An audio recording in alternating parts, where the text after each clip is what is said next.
Okay. Hi, everyone. Thank you so much for joining us today. We are here to discuss defending families, building futures, South Asian specific strategies in family defense. And next slide, please.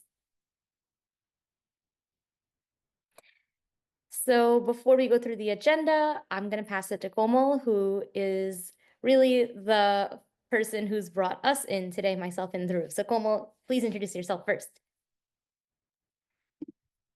Wait, should you guys go first since your slide is first? Oh, sure. Oh, why not? So yes, my name is Shivani Parikh. I use she, her, hers pronouns, and I, alongside my colleague Dhruv, who will introduce himself, are both co-directors alongside a team of four others of the South Asian Legal Defense Fund.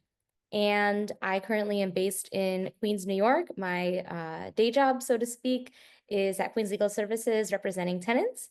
And I'm thrilled to be collaborating and with us together modeling how and why social workers and lawyers need to be talking to each other and thinking together. Dhruv, I'll pass it to you. Sure. Hello, everyone. My name is Dhruv Kumar. I use he, him pronouns. Thank you, Shivani, for that brief introduction. I am an attorney at a large law firm in Los Angeles, California.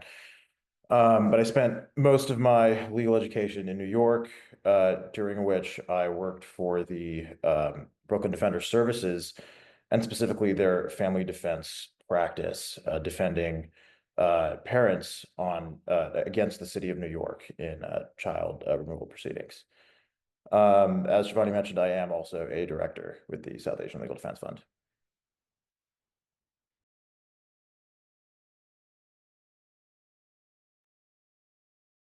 And next slide. Beautiful. Thank you. I was just about to say. Hello, everybody. My name is Komal. I'm an MSW candidate getting ready to graduate in May. So ready to be done. En route to be a trauma therapist. I'm the president of UMID and CEO of Zara Consulting Group. I'm a former special education teacher, and I'm a current social worker. So I get to work in a whole bunch of different spaces regarding trauma, domestic violence, and mental health. A little bit about UMID. We're a SIC-led mutual aid organization. We're really focused on open access education and collective care. We have an abolition hub, a gender-based violence hub, and a mental health hub. So please reach out. Next slide. Great. And so I'm gonna open with level setting here, and trying to name what it is that we're heading into together. We're identifying first the landscape of the threats. And so we know that South Asian immigrant families face increasing risks of separation because of the ways that immigration enforcement, child welfare interventions, and systemic biases thread together. And that our community also faces some unique barriers, whether that's cultural stigma, not having adequate English proficiency, or simply a lack of access to culturally responsive legal support. And these things together can make families more vulnerable to be taken advantage of and not knowing their rights. Together, these things are pushing why there's an urgency for collective action, why we need coordinated efforts between legal advocates and community organizations, such as the member organizations which make up SOAR's incredible team and coalition, which are essential to ensuring family preservation, especially using, I think, creative methods, especially under this administration. Next slide, please. And so I just wanted to name some of the terms that we will be using today that everyone would benefit perhaps by being familiarized with or introduced to, because often when we talk about family separation, people are thinking about immigration and things at the border, but we're speaking about a different context here. And so the family separation agenda refers to policies and practices that result in the forced separation of family members, often, yes, through immigration detention, but also through child welfare interventions or incarceration of parents, which can resultantly lead to children getting caught in the foster care system. Mutual aid, which Komal will be speaking about at length throughout today's presentation, and she's the expert of that here, it refers to community-driven efforts to provide direct support and resources to those in need, rooted in solidarity rather than charity, and more precisely, what is separate and distinct from a traditional nonprofit or 501c3 model. Emergency motions refer to legal actions that are filed to quickly address urgent situations, such as preventing deportation or, on the alternative, reunifying families. And then finally, the notion of capacity building refers to us strengthening the skills, resources, and networks of our communities to respond effectively to systemic challenges, such as family separation. Next slide, please. And so what are we seeing? Of course, this has been happening for decades, but increasingly more visibly in our news cycles. One is the increase in ICE raids and immigration detentions. So this refers to immigration enforcement disproportionately targeting South Asian and other immigrant families. The specific targeting of South Asians in detention centers, whether that's extended detention without adequate legal representation, and not to get off the ball here, but many folks are also not receiving their rightful religious accommodations as well. And so that then leads simultaneously to a second effect, which is the criminalization of immigrant families, period, regardless of their documentation status.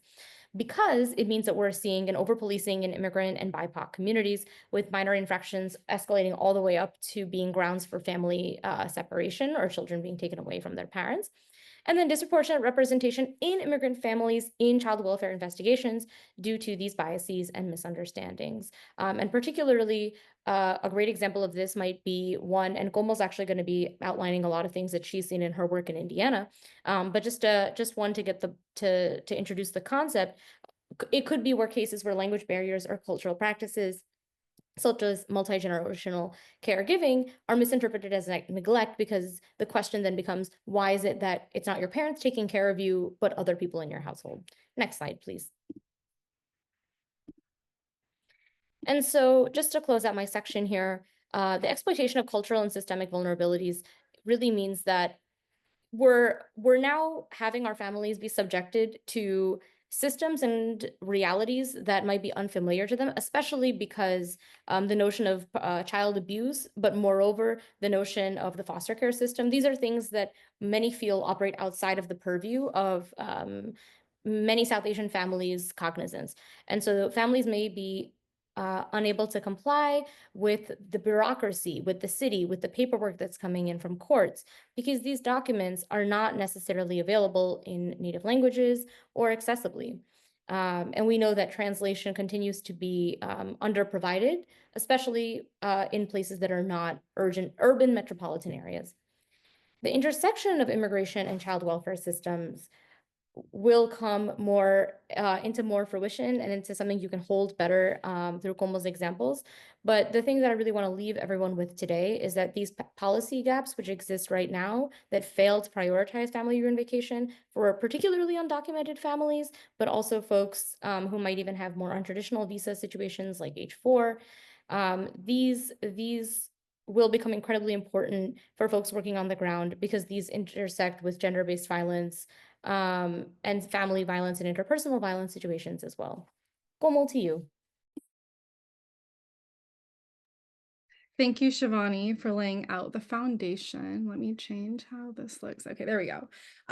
So I'm not going to read case per case. This is more so to highlight the bigger things here, the bigger themes, the intersecting challenges and systemic gaps. So as you can see on every single one of these cases, there's multiple things that need to be addressed at one time. Oftentimes what happens is that clients don't know that these are all the challenges that they're going to face, or attorneys and social workers are solely focused on one thing, whether that's because they don't know that all of these challenges are going to come, or they just don't have the resources.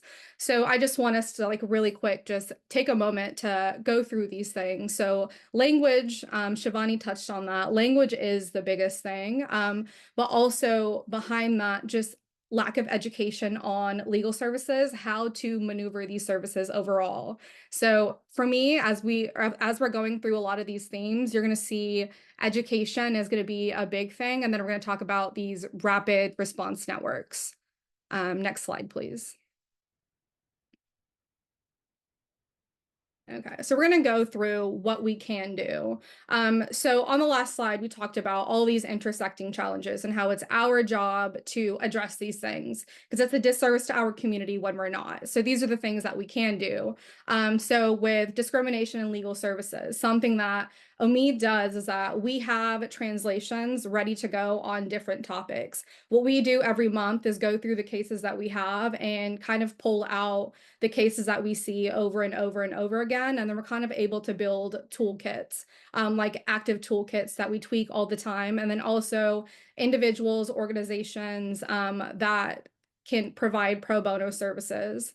So we're building that network out. Here in the Midwest, it's really, really important for us to not work in a silo. I think oftentimes South Asian organizations will gather all of these resources for themselves, but they're not sharing them with other agencies and organizations that are also coming into contact with South Asians. So it's really, really important that we're distributing all this information through our networks, but then also the local community people, because I think the other side of that is nonprofits will table at conferences, table at all these places where they're already connected, where it's like already in network, but they need to go outside of that and make sure that resources are reaching people. And this whole ongoing relationships, right? It's really, really important that people know what's going on before we hit this crisis point, and we're not overloading people with cases at one point. If people know what's happening as they're building up to it, they can build out a plan, right? They can build connections with legal clinics. They can build relationships with students that are in law school and see how they can fit in, right? So a lot of this is like proactive work that we can do. And this last point, legal literacy workshops. These are so hard to organize because it's really, really hard to get community to come out and attend them. But it's really important that we continue to do them. So this research that I linked, it basically highlights the fact that a lot of people don't seek services because they just don't know how to seek services. They don't know how to find trusted individuals, organizations, like they don't know where to start. And I think in the social political climate that we're in right now, it's more important than ever that they're able to know who is actually a safe person for them. Next slide, please. Okay, health and education. So one thing that I do is I do a lot of trainings and workshops, kind of like what we're doing right now, training social workers, educators that work in K through 12 public education, healthcare professionals, just across the board on what culturally competent care is and the caregiving norms and parenting styles. This is where the normalized abuse kind of comes in, where individuals aren't able to tease out what is normalized abuse versus what is, you know, what the Western world perceives as certain things. And it creates a really like slippery slope, I think, when it comes to like family defense. When I was working in special education, something that I would always try to be actively involved in were parent-teacher conferences. The amount of times that parents attend parent-teacher conferences and absolutely have no idea what's going on in their child's education. Specifically within special education, I would have parents come in to these IEP meetings and have absolutely no idea what is going on. They don't understand their child's diagnoses. And then when parents aren't able to, you know, provide care the way that they should be for their child because they don't understand the diagnoses, it can be labeled as neglect. And that's sometimes when we see these removals, it's a gap in education, right?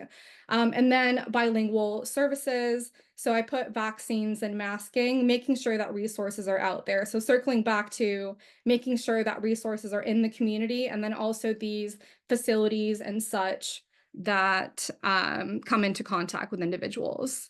Next slide, please. Okay, over policing, so how we can help. This first bullet point is a really hard one for me, especially going into the next couple of years, but having like just building relationships with local law enforcement to promote this cultural competency training and bias reduction here in the Midwest. It's really important that we do this just because of how everything is going, and just providing them resources on a silver platter. Obviously, this doesn't work in every single situation. What is 1 hour of training going to do in the larger scope of things? But still trying to kind of bridge this gap in education. Community-driven safety programs. I always tell people, meet people where they're at. If your programming is 9 to 5 on a weekday and you know that the people that you're serving work labor jobs, who are you hosting these events for? So really just taking a step back and thinking about why you're hosting something, who are you hosting it for, and what is the purpose? Like, what is actually going to come out of this? I think how we utilize our resources and money going into the next couple of years is going to be really, really important. So just really think about it. No, you're good. Next slide. Thank you. I'm going to pass it to Shivani. Sure. So, just to sort of level set one more time before I pass it to Dhruv, who's going to be speaking in more precision with the way that courts and lawyers have a role to play in protecting our families. I wanted to underscore what Komal mentioned in terms of who are these events for, who is this programming for? Many South Asian immigrant families work long hours and low-wage jobs, whether that's taxi driving, street vending, doing domestic work and cleaning homes, being line cooks. And so this will mean that two things. The first is that the caregiving structures, which might be happening in our communities in order to make sure that children have some form of supervision, may not always look like the child's parents being the one who is looking over them. And simultaneously, and Komal's slide alluded to this, but what does it mean for us to go into to meet people where they're at in terms of their homes of worship? Building relationships to the extent, whether it's with these labor organizations and the support staff that they have on their team, or thinking in a bit more nuanced about being at community events that are hosted by these folks. So that way there's some level of interpersonal recognition between those of us who can provide services or can connect families to what they may need, because many of us who are on the legal side, we're not given the leniency or the permission maybe from our day jobs to be doing all of this, but that doesn't mean that we can't be leveraged by community-based organizations and nonprofits to still deliver information and be accessible and not scary, because we know that also there's an ongoing mistrust of lawyers that needs to be gently pushed against and rectified, maybe some rightfully so. The second is that state systems may misinterpret the necessity of leaving children with extended family as abandonment or sign of poor parenting. I was sort of alluding to that before. And so that really, in an example, could be one where parents, I forgot to mention this, right? Juggling multiple jobs while relying on older siblings. We also know older siblings tend to be the ones who do a lot of other legal work for their parents as well, whether that's reading leases, notifying their parents that they've been called for jury duty, explaining what federal rights that their children have in terms of schools not reporting the documentation status to law enforcement, all of these things. Ultimately, the parents may be accused of neglect despite their efforts to provide for their family, working in ways that don't provide childcare, right? Because service sector jobs typically don't have 401ks, let alone child daycare centers on site, assuming that there is such a thing as on site. The other one being the racialized and gendered stigma. So South Asian mothers in particular are often held to cultural expectations of being primary caregivers, and any deviation from this norm, such as balancing work and family, may attract additional judgment or criticism, both from systemic actors as well as from within our own communities. Consequentially, fathers may face assumptions of being quote unquote uninvolved due to these norms. And so with all of this context bridging, where Komal ended will now be where Dhruv starts. Take it away, Dhruv. Just want to confirm, did we want to take some sort of a break at this point, or was that I think let's do the heat check and let's see where everyone's at. That was a lot. Oh, beautiful. Yes, heat check.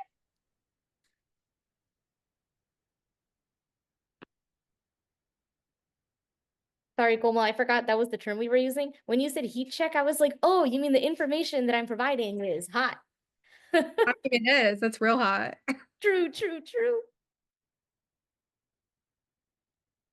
I feel like we're getting a lot of on fire, so that's good.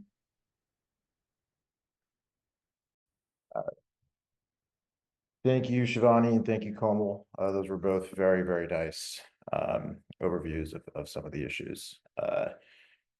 So I will briefly, before going into some more details about what exactly the process is from a legal standpoint, I'll briefly touch on Project 2025 and the new administration generally and its potential influence on some of these issues.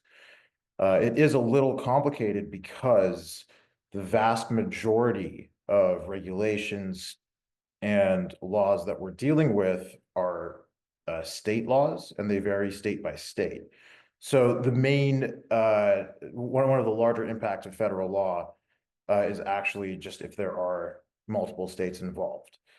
However, of course, a good amount, if not the majority, I'm not sure at the statistic there, but a substantial amount of family regulation proceedings begin and arise out of surveillance. Of course, plenty of people, even in this room, are mandatory reporters, which means that if you see something that you could possibly suspect would constitute neglect or abuse, which is the standard in most states, then you'd have to report that. Now, of course, with the new administration, we do anticipate increased surveillance generally, which will naturally lead to an increase in these kinds of reports. Of course, the same applies to deportation, systemic biases, and one of the other large implications in terms of the erosion of support services, most family defense proceedings or family regulation proceedings are very, very heavily involved with state-funded social organizations. So these are everything from social workers to, for example, in New York State, the Administration of Children's Services in New York City. Many of these receive some form of federal funding as well. And so it could even be, it doesn't necessarily have to be negative, but for the most part, we would anticipate that it would be to the social worker side as well. So these are some of the potential impacts. Of course, mostly would exacerbate the issues that we've been discussing. Next slide, please.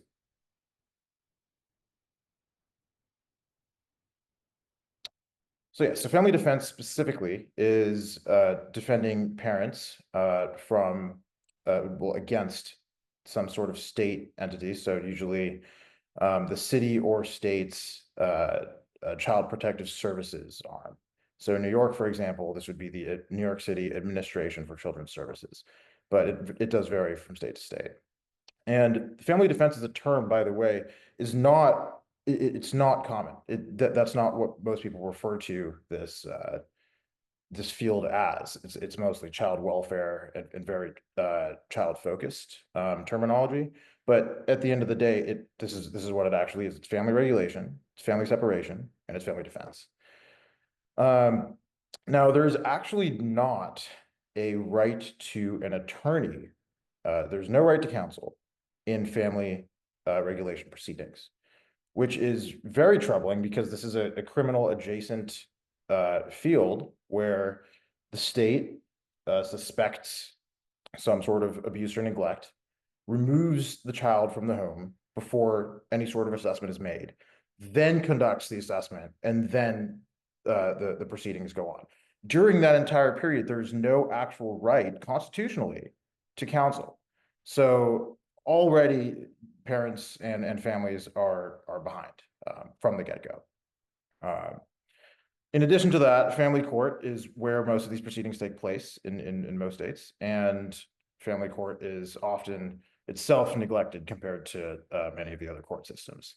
In addition to that, there are no rules for evidence. So if you wanted to, it's very easy to bring in very unreliable evidence about what may or may not have happened, which in criminal systems, the standard is very high and it's very difficult to get some of the less reliable forms of evidence in. In family court, that's non-existent. Those protections do not exist. One of the other similar issues is that there is no jury in family court for the vast majority of cases. So it is one person, it is the judge, who's making the entire decision, both ruling on procedural issues, but also ruling on the substance of what may or may not have happened. And that, of course, is extremely troubling. There are studies, proving that juries are objectively much more fair compared to even a legally trained judge making the decisions. Now the ultimate, yes, thank you, Shivani. This is a guilty before proven innocent field, unfortunately. Now, the ultimate consequence and the most severe consequence of a negative ruling in family defense proceedings is the termination of parental rights. And it is permanent. It means that as a parent, even though this is your child, you have lost the right to be this child's parent. It is permanent, it is forever. And that is usually what the equivalent of a prosecutor would be seeking in the vast majority of cases. This is the ultimate goal. This is the same as, that a conviction could be characterized as the removal of the child, but ultimately they often don't stop until this point. A lot of this is due to the substantial biases against the families in these situations. Now, it is still technically possible for these rights to be reinstated, but it is a very complex process. It is extremely rare. I've only heard of a very handful of cases in which parents have received their rights back. And in the vast majority of cases, it should not have gotten this far by any means. Next slide, please.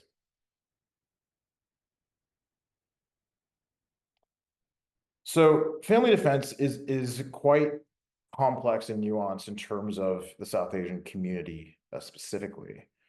Now, just as a broader foundation, the vast majority of families that are affected by family regulation, if not, it's I'm not sure what the actual numbers are, but it feels like it's at least 90% are families of color and parents of color and children of color. And of course, South Asians are just as affected. So just that as a baseline necessitates some form of cultural competency with the community that the client belongs to, that the family, that the parents belong to. Now, within the South Asian community specifically, of course, we have very unique family dynamics much of the time, especially when compared to just the white American norm. And that requires a certain adjustment and a certain competency that needs to be offered in order to effectively advocate for and represent these families. And these are completely ignored usually, both in terms of the lawyer themselves, but then of course in court as well. There are many stigmas, both within the community and outside, and of course with deportation and immigration. But we also do have, of course, the very nuanced power dynamics and complicated social structures and community pressure. But of course, just like any other community, it is necessary that we have systems in place that are able to at least balance out some of those issues. I think that should be it here. I know there's a lot on the slide, but.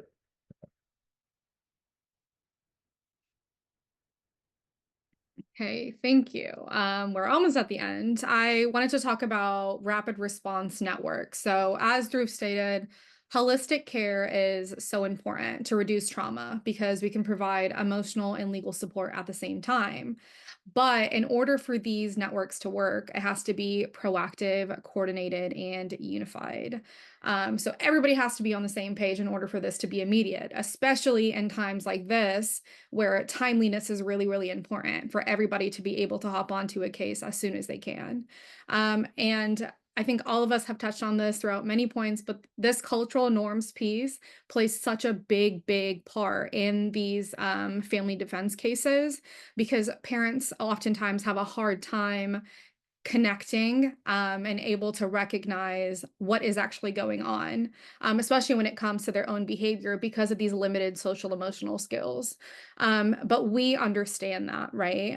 So part of what I do is I help parents understand how some of their behaviors impact this reunification. So normalized abuse, verbal abuse, throwing things that may be deemed culture, But when cases are open and parents are unable to take accountability for that, which is a part of this piece in order to get the case to move forward, there's a huge gap there, and cases do hit a stalemate. I've been on cases for a really long time, like Dhruv said, some cases that probably should have never opened in the first place, but now they're at this stalemate because we're unable to bridge this education.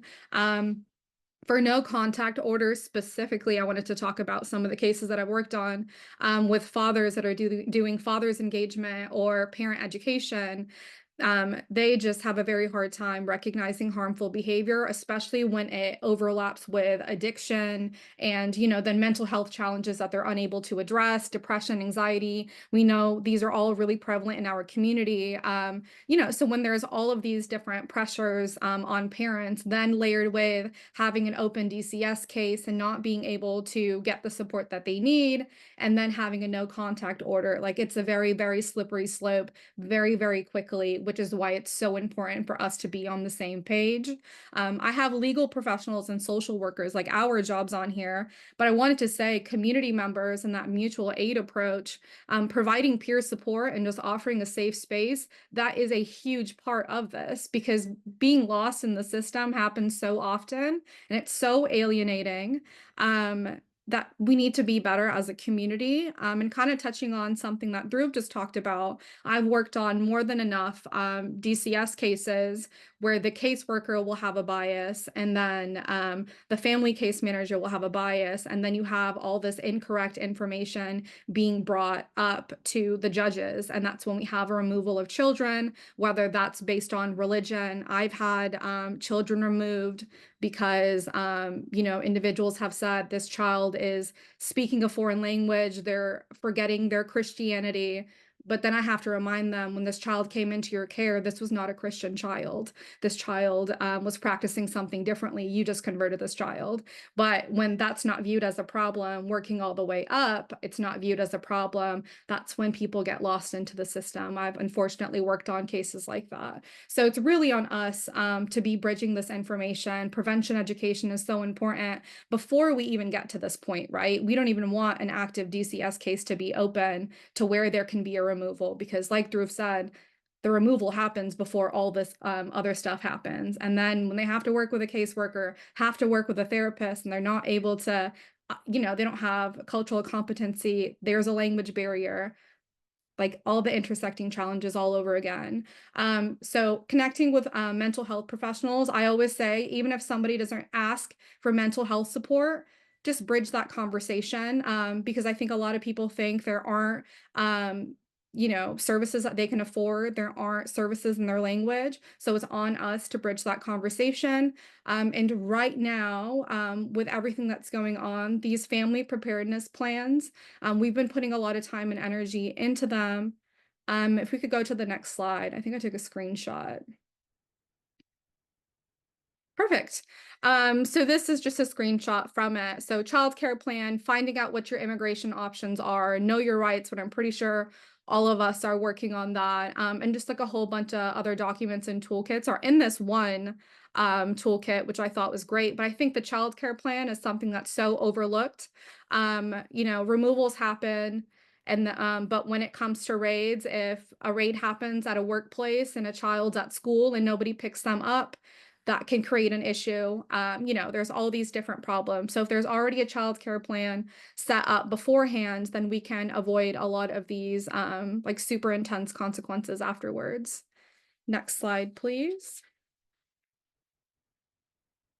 So just really quick, to recap, social workers, we bridge the gap in care. I work with attorneys pretty often to just provide the mental health aspect of it. And just to plug, social workers are always open to just educating people. I think sometimes individuals don't want to be the ones that go out and do it. I've never met a social worker that has said, no, absolutely, this sounds like a terrible idea. I don't want to dedicate an hour to this. I'm somebody that dedicates a lot of time to do workshops on these multi-generational caregiving structures and parenting styles that are honestly one of the biggest reasons that I see removals.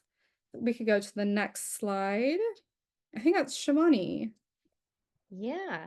So I'm gonna touch on these 3 steps, and then I'm gonna throw in 2 more, which are not on the slide.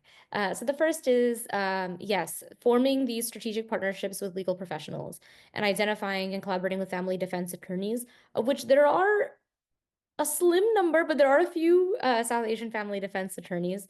And moreover, the organization CACF in New York City, I believe it stands for Coalition for Asian Children and Families. They were founded directly as a response to what started in Chinatown, a lot of East Asian families being targeted by ACS, or the Administration of Children. Sorry, Dhruv, you gave me the acronym in full and I lost it. But ACS, or CPS is what it's called nationally, Child Protective Services. And so, that's expanded beyond to us out here in the South Asian community.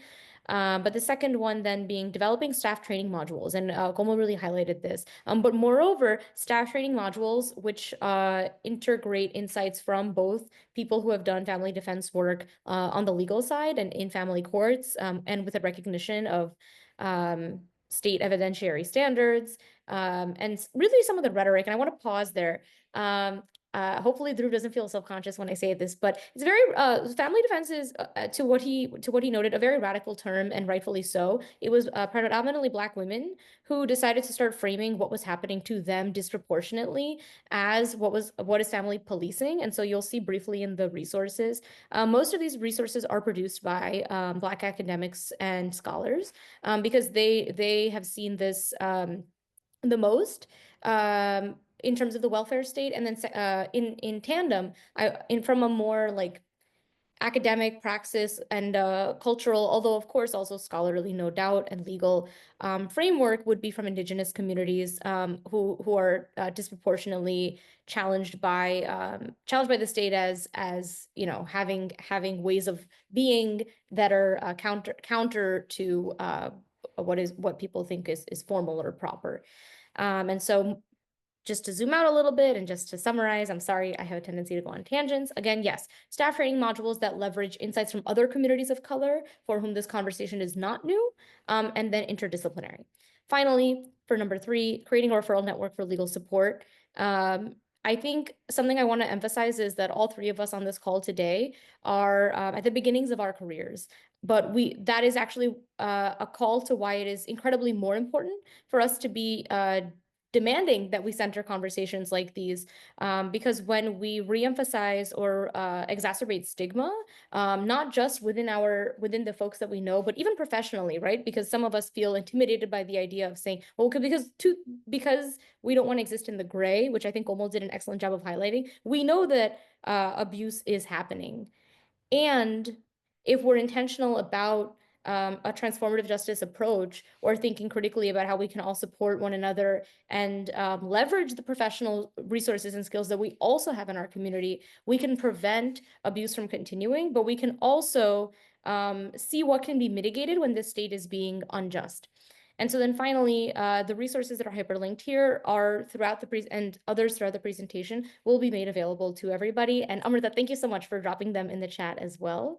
I think we're at the point where I'll make my final call, and I dropped this in the chat as well, but we need more people in these 2 professions. I like to often make a joke. It's actually quite a common joke in the South Asian legal community, that like, sorry, this is like it's such a bad joke. We're all like, yeah, like our parents would be more proud of us if we were doctors. It's like a really tired joke now. But the point really being that not everyone necessarily may become a family defense lawyer, but whether it's having a conscientiousness of state failure, whether it's having an ongoing pro bono commitment and practice for this sort of work, and then also the humility for us to work across differences in terms of professional boundaries, or what are considered distinctions. Most family defense offices actually employ both and ensure that lawyers and social workers must work together, because there are often social work guidelines that families must be in compliance for in order to alleviate maybe the stringency of the legal demands that are being placed upon them. So we need to understand each other and talk across these lines. That being said, I think we are at the natural end, and welcome questions, comments, and dialogue from you all who are doing this work on the ground every day. I also just wanted to really quick, a lot of law firms will contract with agencies, so it doesn't have to be like a state agency, or a federally funded, like that type of agency. There's a lot of like private organizations and agencies that open that can also be advocates and caseworkers. Like they are licensed individuals that can do this. I am somebody that works for a specific agency that gets contracts from DCS. So I pick my cases and I will intentionally pick South Asian clients to work with. So there's a lot of different ways to approach this. There's like so many agencies, and I'm pretty sure going into this year, there are going to be even more agencies that are going to be doing this work. I think the question may be outside of the scope of the presentation, but Komal, you might have insight on something what I had dropped briefly earlier, which is about how the ways that this potentially could intersect with abusive spouses or partners taking children from the home and having them stranded or trapped abroad, and the implications of that kind of action. Honestly, I don't have a perfect response to that. I think like these types of cases we're seeing more now. When we saw during his last administration, we saw more of these types of cases where people were leaving the country and were unable to come back. But yeah, honestly, I'm not entirely sure. I'm still trying to figure it out. So if anybody out there has any resources, feel free to share them this way. Sorry.